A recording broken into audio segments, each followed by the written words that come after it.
कुंभ मेले में नागा साधुओं का आना एक विशेष आकर्षण होता है। ये साधु अपने तप, साधना और रहस्यमयी जीवन शैली के कारण लोगों के लिए हमेशा जिज्ञासा का विषय बने रहते हैं।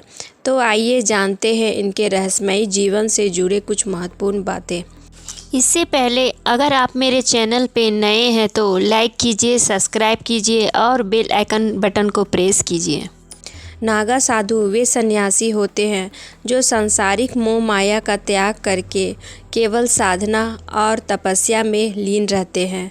ये भगवान शिव के अनन्य भक्त होते हैं और अक्सर नग्न अवस्था में रहते हैं, इसलिए इन्हें नागा कहा जाता है। नागा साधु बनने की प्रक्रिया बहुत कठिन होती है। कोई भी व्यक्ति सीधे नागा साधु नहीं बन सकता। पहले उसे वर्षों तक एक सामान्य सन्यासी के रूप में रहना पड़ता है। संन्यास लेने के बाद वह सांसारिक जीवन, परिवार और पहचान का पूरी तरह त्याग कर देता है। अंतिम परीक्षा के रूप में उसे अपना स्वयं का श्राद्ध करना पड़ता है, जिसे यह माना जाता है कि अब वह आध्यात्मिक रूप से पूर्ण जन्म ले चुका है। नागा साधुओं का नग्न रहना उनकी वैराग्य भावना का प्रतीक होता है।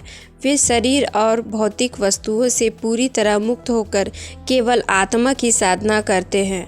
उनके लिए सर्दी, गर्मी या कोई भी प्रभाव नहीं होता, क्योंकि वे कठिन तपस्या से शरीर की संवेदनाओं को नियंत्रित करना सीख चुके होते हैं। नागा साधु कठिन जीवन जीते हैं। इनकी दिनचर्या इस प्रकार होती है: सुबह जल्दी उठकर ध्यान और योग करना, भस्म से शरीर को ढकना जो शिव तत्व और वैराग्य का प्रतीक होता है, साधना और मंत्र जाप में दिन बिताना, कभी कभी कठिन तपस्या जैसे निर्जला व्रत, धूनी तप और अकेले रहकर ध्यान करना। कई नागा साधु अघोर पद्धति को भी अपनाते हैं जो कठोर और रहस्यमयी मानी जाती है। नागा साधु आमतौर पर जंगलों, गुफाओं और मंदिरों में रहते हैं। वे समाज से पूरी तरह कटे होते हैं और सांसारिक गतिविधियों में भाग नहीं लेते। कहा जाता है कि नागा साधुओं के पास आध्यात्मिक और तपस्या से अर्जित विशेष शक्तियाँ होती है, जैसे भविष्य की घटनाओं को समझने की क्षमता, कठिन परिस्थितियों में भी शरीर पर नियंत्रण, दिव्य मंत्रों और योग साधना से अद्भुत ऊर्जा प्राप्त करना। वे सांसारिक मोह माया से मुक्त होकर आत्म साक्षात्कार और भगवान शिव की भक्ति में लीन रहते हैं।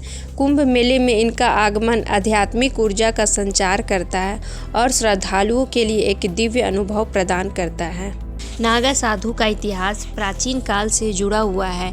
इनका संबंध आदि शंकराचार्य से माना जाता है। भारत में नागा साधुओं का अस्तित्व हजारों वर्षों से है। ये साधु अघोरी, दिगंबर और कड़ी तपस्या करने वाले योगियों के रूप में जाने जाते थे। महाभारत और अन्य पुराणों में भी ऐसी तपस्वियों का उल्लेख मिलता है जो हिमालय और अन्य तीर्थ स्थलों से रहकर साधना करते थे। आदि शंकराचार्य ने हिंदू धर्म की रक्षा के लिए 4 प्रमुख मठों की स्थापना की और संन्यास परंपरा को संगठित किया। इस दौरान उन्होंने नागा साधुओं को एक अन्य सैन्य बल के रूप में संगठित किया ताकि वे हिंदू धर्म की रक्षा कर सकें। उस समय भारत में मुस्लिम आक्रमणकारियों और अन्य बाहरी ताकतों से धार्मिक स्थलों की रक्षा करना आवश्यक था। मुगल आक्रमणों के दौरान नागा साधु एक योद्धा संप्रदाय के रूप में उभरे। ये अपने शस्त्र, विद्या और पराक्रम के लिए प्रसिद्ध थे। कई बार उन्होंने मंदिरों और तीर्थस्थलों की रक्षा के लिए युद्ध भी लड़े। इनकी वीरता और संगठन शक्ति ने इन्हें भारत के इतिहास में एक महत्वपूर्ण स्थान दी। ब्रिटिश शासन के दौरान नागा साधुओं की गतिविधियों को संदेह की दृष्टि से देखा गया, हालांकि वे अपनी साधना और धार्मिक आयोजनों से जुड़े रहे। कुंभ मेले में नागा साधु सबसे पहले शाही स्नान करते हैं, जिसे बहुत शुभ माना जाता है।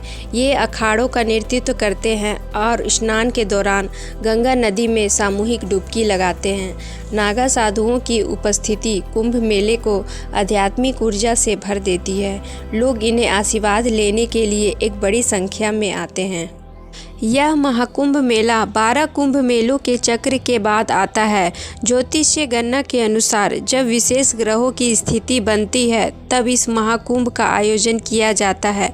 यह एक अत्यंत दुर्लभ और दिव्य अवसर होता है जब दुनिया भर से करोड़ों श्रद्धालु और संत एक साथ स्नान और साधना के लिए एकत्रित होते हैं, जिसमें नागा साधुओं की उपस्थिति अत्यंत महत्वपूर्ण होती है। अगर आपको ये वीडियो अच्छी लगी हो तो लाइक एंड सब्सक्राइब कीजिए।